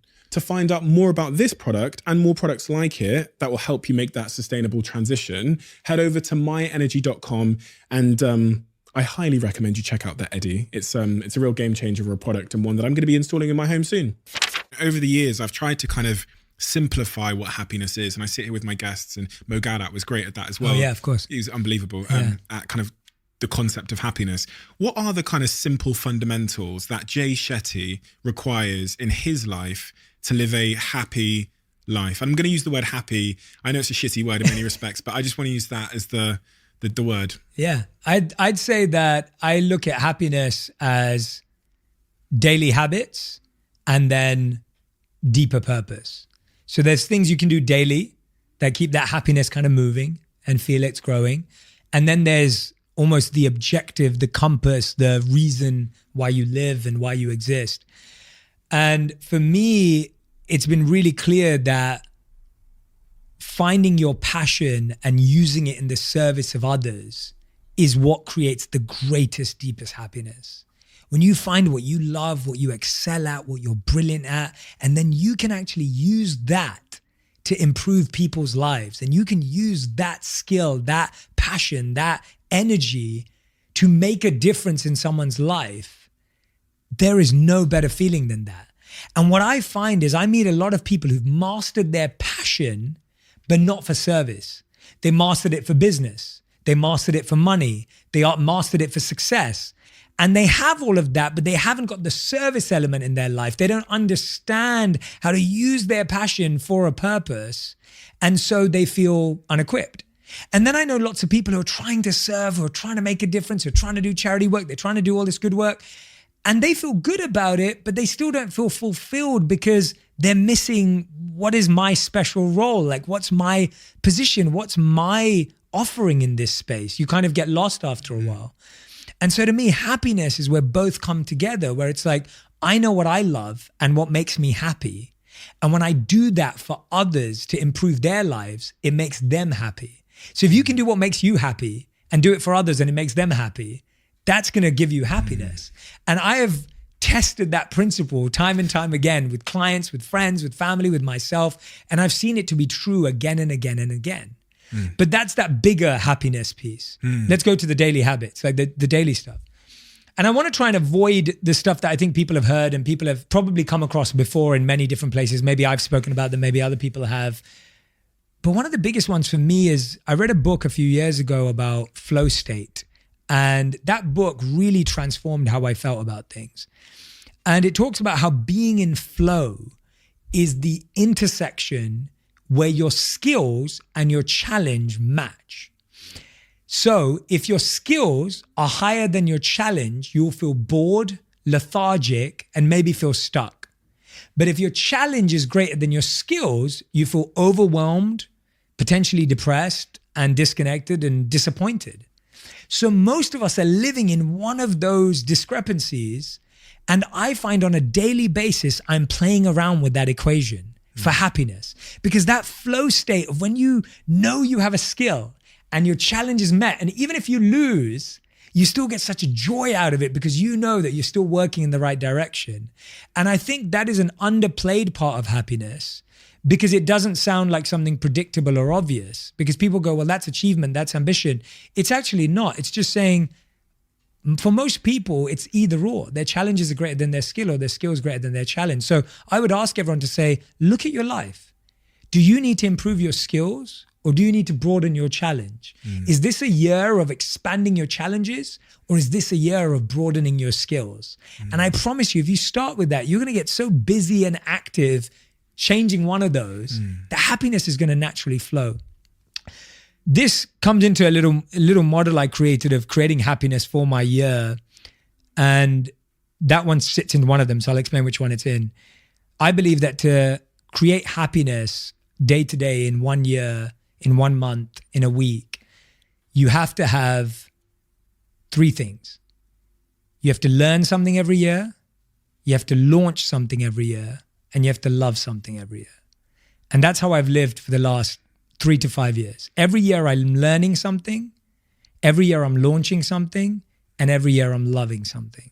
And I'll give you an example. So when I talk about flow state, that comes into the idea of raising your challenge is like launching something. The reason why launching something creates happiness is because it creates a feeling of nervousness. It creates a feeling of butterflies. It creates a feeling of excitement. Like, I don't know what's going to happen. We all need a feeling of surprise in life. We all need that feeling of, I don't know. The sense of the unknown can actually cause happiness. And so launching something is such a powerful way. And I think too many people will think for 5 years and think for 10 years and maybe launch one thing in their whole life. And me and you have both, I mean, I can't wait to interview on my podcast, but I have launched so much stuff that has failed. We're going to get into that. Yeah, but that launch creates so much joy. It creates so much happiness. So launch something, and we can dive into that. Then there's learn something, which is what we just talked about, learning a skill. So that's the idea of creating your flow state by saying, what skill do I want to learn? And every year I pick a skill. And it's usually based on what I want to launch the next year. So I'll go, okay, I need to learn podcasting. So 2018, I studied podcasting. 2019, we launched the podcast. So what you learn turns in what you launch, and what you launch turns into what you love. And what we try and do is we try and do it the other way around. We try and love something before we learn and launch it. It doesn't make sense. You've got to learn about something first, and then you can fall in love with it. You can't love something and then learn about it. You can, but it doesn't always work that way. So I try and plan my years out in that way. I go, what am I going to learn? What am I going to launch? And what am I going to love? So Yeah, I think that's how I try and create happiness on a daily, weekly, monthly basis without diving into things like gratitude and meditation, which are huge parts of my daily happiness. But I think those are ideas that are out there and that we've talked about before, probably. And you've launched a lot of stuff. And we're going to talk a little bit about some of those things that you've launched. I mean, you've got your Genius community, which has been going for a long time now. A really brilliant business, and really a standout business in this whole industry in terms of the way you executed it, and even the design of the programs. And I remember going on the website and thinking to myself, would I be able to make something as quality as this in the future? And sort of modeling myself on that. You've got your certification school for coaches as well. You've launched your tea business, and there's also a really, I guess this is a bit of an exclusive, your partnership with Calm, the mindfulness meditation app. And I think they also call themselves a sleep app as well now. I think that's a more modern description of them. So why did you partner with Calm? So Michael and I, Michael's one of the co-founders of Calm. He's been on this podcast. Yes, exactly. Yes. Yeah. And we got introduced probably around 4 years ago now. And he came over for lunch to my place. We were hanging out, connecting, getting to know each other. He was being told that he should really connect with me, and I was being told I should connect with him. And finally we got together. So we had lunch at my home. My wife made us this incredible lunch. And we sat down, and he'd brought a friend, and I had a couple of people there, and we just hung out. And in that meeting, I met someone who I really believed was not trying to build an app. And I met someone who was not trying to build a platform. And I met someone who was not trying to build technology. He was trying to build an experience. He was trying to build a journey for people to go on. He was trying to build a practical daily habit for each and every single person in the world. And that was really beautiful for me to hear, because I'd been an admirer of Calm when it first started out, and I first heard about it probably 8 years before we met. And I'd been seeing what they were doing and creating, and to meet the person behind it, and for them to be as genuine, sincere, and wonderful as Michael is. You've met him, so you know what he's like. I was really blown away by that. I was just blown away by that vision. And having spent hours and years meditating in the monastery and then meditating afterwards, I've always wanted to share meditation at scale with the world. I think it's a habit that 80 to 90% of the world's most healthy, wealthy, and successful people live by. So if we could make it accessible, practical, and relevant to each and every person's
daily life.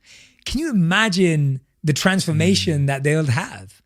And I've experienced that as a monk. I saw it for years and years and years. I've seen it. Last year during the pandemic, I went live for 20 days on Instagram, and taught meditation just to everyone and anyone because I felt quite inadequate. I was like, I'm not a frontline worker. I can't save lives. I'm not a delivery person. I'm not helping people with their groceries and their food. I was like, what can I offer? And I thought, well, maybe if people can have a minute of peace and calm, then that might be worth it. And across 40 days, I ended up doing 40 instead of 20. Across 40 days, we had 20 million people tune in. And it was just so mind-blowing to me. And most of the people were saying they'd never meditated before. And I thought to myself how beautiful that was. And one of the biggest pieces of feedback I get from my audience is, well, Jay, we want to meditate with you every day. Why can't we keep doing that? And I was like, wow, those 40 days of live meditations were really intense and a lot of work went into them. So I wanted a home for where I could share meditation every single day, a new piece of meditation insight that each and every single person could build a daily habit. Every day? Every day. What? Of 7 minutes a day. You're going to do 7 minutes a day every day? 7 minutes a day every day. Wow. 5 days a week. 5 days a week. Not weekends. You get days off. Yeah. Okay. Everyone gets 2 days off. You don't have to meditate on the weekends. You can sleep in. But you've recorded a meditation in Calm for 360. We haven't recorded all of them. Okay, we haven't recorded all of them because they're fresh and they're moving and they're based on my weekly inspiration. So we record them monthly. Nice. So we record them monthly. So I've recorded for the next month ahead because I have to, because everyone's going to need them. But I'm basing it on like what my inspiration is that week and what my day is that week, but it's a 7-minute meditation. And I truly believe that everyone can find 7 minutes. And if everyone could just find 7 minutes in their day, in their calendar, as I said, that they put aside for themselves, I believe in those 7 minutes, everyone could build a beautiful habit. Now, the difference with our meditation is that the meditations we've created, we believe they're meditations that inspire action. So all of them are not just sitting there on your own with yourself breathing, they're interconnected with a change in your daily behavior. So each and every single one of them have a takeaway, have an insight that you can go and apply no matter what you do across the world. So the goal is where meditation meets action, where meditation can actually help you change how you feel that day through your real life. And so why I chose Calm was I wanted a home. I wanted to work with Michael and the team who I just believe are dreaming beautifully about how to bring meditation to the world and so sincerely and genuinely care about each and every person. And I just love how, I would say I love how universally they approach meditation. I think they approach meditation in this universal, expansive, abundant mindset way, which makes story be a part of meditation, which makes visualization be a part of meditation. And that's how I was trained in meditation as a monk. So it feels very philosophically aligned as well. You know, you've done so much. And really, from what I observed even, you really started in 2000 and I'd say the sort of external social media content journey started in 2016. Yes. That is mad. That is mad. You've gone from 2016 making your first content to we're in 2022 now just, and you're this global household name as it relates to content, self-improvement, meditation, all of these topics, right? That's a short period of time. When you look back and you try and connect the dots, as Steve Jobs often did, about how Apple came to be and the little moments and the little things, whether it was a moment of good fortune or whether it was something that you have spotted in hindsight in your character, why was Jay Shetty successful in such a short period of time in such a big way? Give me the honest, practical answer. I don't want any. I want the why were you successful? So I'm going to give you my monk answer, and then I'm going to give the media answer. So and I live by both, right? Like you have to see things as both, and that's why I love my monk answer is I was really fortunate to meet incredible people when I was young. I met a few people that absolutely transformed my life. I'm eternally indebted to them, grateful to them, and I owe it all to them. And so I give all my success to them. You know, without meeting those amazing mentors and those phenomenal thought leaders and thinkers who are not famous, who are not known, who are not present, like they're not in the social media world, they're not big names or whatever. Those people, if I never met them, none of this would have happened. And I can see the emotion in your face when you say this. Yeah, I really, we skipped it earlier, but I just feel like the gratitude that I have for people who saw potential in me when I didn't see it in myself.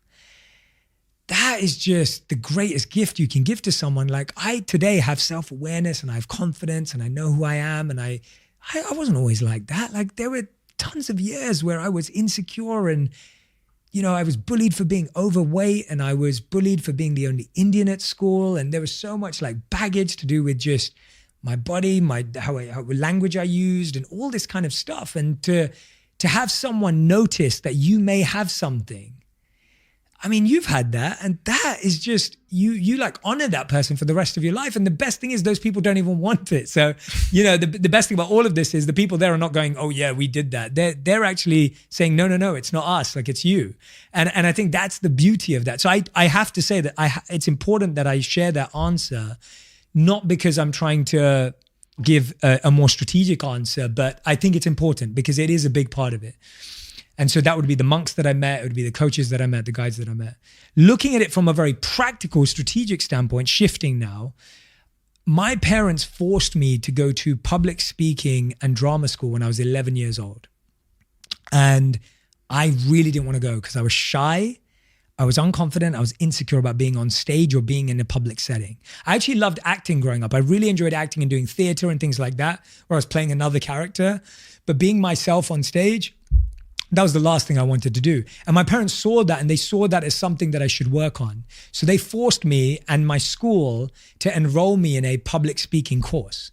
So from the age of 11 through to the age of 18, for 3 hours a day, 3 days a week, so 9 hours a week, for 7 years, I went to public speaking school. Really? For 7 years of my life, I went to public speaking school. Wow.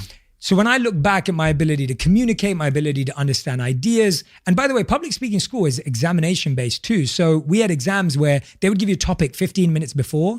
You have 15 minutes to research a topic from the books in the room that they give you, because there was no smartphone at the time when we were 11, 12 years old.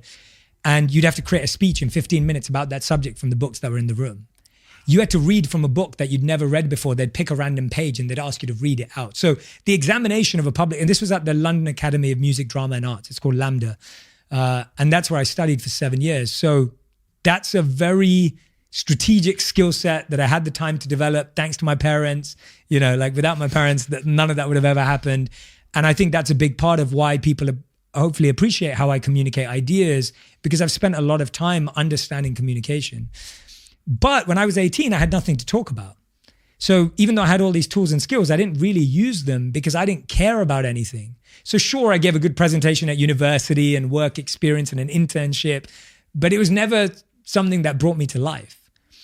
And so then when I met the monks and I got an opportunity to study the Vedas, which are 5,000 years old, and again, we were put through rigorous study. We sat down, we had to learn verses, we had to analyze purports, commentaries on ancient scriptures, we had to do comparative analysis of religions and tradition. Like when I was a monk, we were massively trained in philosophical analysis. And that to me gave me a real strength and confidence in these ideas. So some of the ideas I present today that may sound simple, they're based on these really ancient, deep truths that I've had the time to grapple with the greats who really understand them. So that to me is a big benefit I've had, where I've had 3 years of complete dedication to studying philosophy, and not just studying the intellectual areas, but the practical and the applicable areas as well. So thanks to my monk teachers who gave me that. And then when I went to Accenture, where people were like, Jay, you're just a monk. Why did you go to Accenture? I had to pay the bills. I couldn't rely on my parents. And you know, my parents are not wealthy that they could pay my way through life. And I moved back into my childhood bedroom when I was 26, wow, living with my parents with 18,000 pounds worth of debt, and just feeling that, you know, I was like, what do I do now? And I applied to 40 companies that would have given me a job. I'm a first class honors degree student. I'm a straight A student. And I was rejected from 40 companies because, surprise, surprise, no one wanted to hire a monk. So everyone goes, what are your transferable skills? Sitting quietly and sitting on the floor? Like no one needs that. So 40 companies say no to me. Accenture finally give me a shot.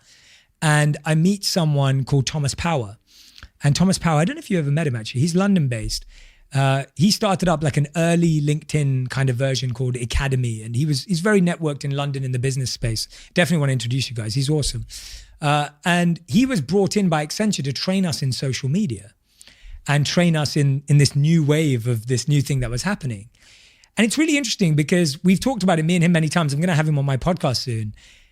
And I realized, I was like, you didn't really teach me much about social media, but you really taught me about breaking my mindset. And he would always repeat Napoleon Hill, you become what you think about. And he'd always tell me that. He'd be like, keep saying that to yourself. And I'd keep saying that to myself, you become what you think about, you become what, and then I was like, oh, what am I thinking about? I'm not thinking about anything. So what am I going to become? Nothing. And it was just really interesting. And so he would give me these little tools and little things to play with. He had another one called ORS, which he would say that successful people have to be open, random, and supportive. And he'd say that most unsuccessful people are closed, selective, and controlling, CSC. And he was saying that when you live in a CSC mindset, you limit your growth. But when you live in an ORS mindset, open, random, and supportive, you expand your growth. So he would encourage me to be open with strangers on Twitter. He'd encourage me to be open with random people we'd meet at a conference. And he was just training me in behaviors and mindsets. It wasn't like how to post and what time to post and this is how you make, it wasn't how to make something go viral. Like that wasn't it. It was how to engage, how to push your comfort zone, how to challenge your fear. Why are you so uncomfortable to walk up to that person and tweet them? You know, all of those kind of things. And I saw that my mind just became just open to the idea. So he would always tell me, you're an entrepreneur. I'd be like, no, I'm not. I meant to work for someone. And so he would keep pushing me until I'd get really angry with him. I'm like, you don't even know who I am. Only for me to realize he saw something in me that I never saw. And then I'd say from there on, that's kind of what gets me to the beginning of it. I would say that for 10 years before 2016, I was making content and delivering it in small venues in London. So I had an event in London at university called Think Out Loud. Every single week, I would design a poster on Photoshop. I taught myself Photoshop, and I would make a poster and I would talk about a movie from a philosophical, psychological, and spiritual perspective. So I'd take a movie like Inception and I'd break it down. And 10 students would come every week. And then I'd teach meditation, which I'd learned from the monks. And then 20 students would come. And then by the time I finished university, 100 people came every single week to hear me break down. And this was no followers. The events were free. I was preparing for free, doing everything for free. And I loved it. And I got so much joy. And then afterwards, when I was at Accenture, I ran an event in London called Conscious Living. And it was an event which was probably like £5 on a Friday night. And again, I was teaching philosophy, spirituality, and meditation. And I was lucky if 5 people turned up. It wasn't university anymore where you could go and deck the halls with flyers and posters and the common room and the community area. So we'd get like 5 to 10 people every Friday night, paying 5 to 10 quid just for the food that we gave and, you know, the posters that we made just to cover the costs. So for 10 years before I ever made a piece of content online, I've practiced, rehearsed, experimented, grappled, challenged these ideas again and again and again and again and again without any followers, without any money, and without anything else coming from it, apart from the fact that I love it. I love the idea of reading a book and trying to make it relevant. So I would say that the biggest reason is because I've done this for 10 years offline before it ever went online. So I've been doing it for like 16 years, and that doesn't count the 11-year-old public speaking classes. There's something really beautiful about that, because I think it gives a sense of, it's incredibly inspiring, but it also gives a sense of peace to people who are at a stage in their journey where they're sat on the phones in a call center selling, I don't know, double glazing like I was, and they're thinking, this is a waste of time. They're thinking picking up this phone and trying to persuade Margaret to buy some windows is a waste of time, and it's not serving where I want to go. And it's only in hindsight when you speak to people like yourself, or you hear about Steve Jobs' journey, or really anybody that sits here on this podcast. So those are some of the most unbelievably formative and most pivotal experiences as it relates to the thing you will go on to do. Totally. And you never know when that's going to happen, right? You never know when opportunity is going to meet preparation in your life. Totally. And that also speaks to something you said earlier, which is it's about the mindset you have when you're doing those things. And if you believe that sitting on that phone is going to be the rest of your life forever, you're increasing the chances of that being the case. And I'm not putting down people that do call center jobs. It's actually one of my favorite and the job I did the longest. But I just think that's such an important mindset shift that can inspire and not demotivate. Yeah, I think we have to look at our life as a series of things that add up each other rather than like, this is a waste, and that's not a waste. And by the way, you said call center, that sparked a memory. I had a internship when I was 16 years old at the Business Design Center in Angel. And I was working for a company called Upper Street Events that sold event space to companies for these big exhibitions and events that happen in the venue. And I remember at 16 having to call up Nissan, BMW, VW, Audi, Vauxhall, etc., because they were doing a big car exhibition. Now, by the way, I was a 16-year-old kid who didn't really know what I was doing, but the people trained me really well, and I was cold calling. And I completely agree with you. I think that gave me so much confidence to be able to pick up the phone to anyone and everyone, to tweet anyone and everyone, to DM anyone and everyone. By the way, Cristiano Ronaldo has the longest list of DMs from me that he's never seen. Right? He has the longest list of DMs from me that he's never seen, but I'm hoping that one day he's going to see them and I'm going to get to interview him. And it's the idea of like, I'm not worried if he doesn't see them. I'm not upset if one day he sees 30 DMs from me, because I know that that's what it takes. And I'm okay with that. There's no ego there. I'm so happy. If Cristiano Ronaldo opened it up and saw, oh, this guy's desperate, I would take that all day, because I think he has a phenomenal mind, and I would love to sit down with him. And what did you lose? What did you lose, right? But that comes from when you're cold calling in the call center. Yeah. You learn that mindset of, what did I lose if this person said no, and there's 300 people on this list, and that person might be the one that wants it now, and that person might come back around, and you get to develop those skills. So I just hope that wherever you are listening to this right now, wherever you're watching it, you just take a moment to realize that that place can teach you everything you need to know about your purpose. And if you just approach it in that way, you're going to walk to work with a pep in your step and like this energy that's going to be so electric and so magnetic that everyone's going to know what's going on with you. And all it is that you're looking at life as an addition rather than a subtraction. And you'll receive in a completely different way, right? Correct, yeah. We have a long-standing tradition on this podcast where the previous guest writes a question for the next guest in the diary. That's genius. Yeah, I love that. It's a fairly new edition. It's beautiful. I love it. The reason why we did it, and I've never really explained this, is we want to basically connect the episodes together and the guests together in some way. And doing that by a question written in the diary is our way. Who came up with that? Great idea. It's brilliant. It's absolutely fantastic. I'm going to tell my team. The team can have all the credit. I'm not happy with my team now. From what we were talking. Yeah. It's funny. Going to message my team about this. It's funny because this question is actually one I think I asked you already. So, but you can ask me another one if you want. You can pick a random one. I can just make one up. No. So the question asked, what is your definition of true success?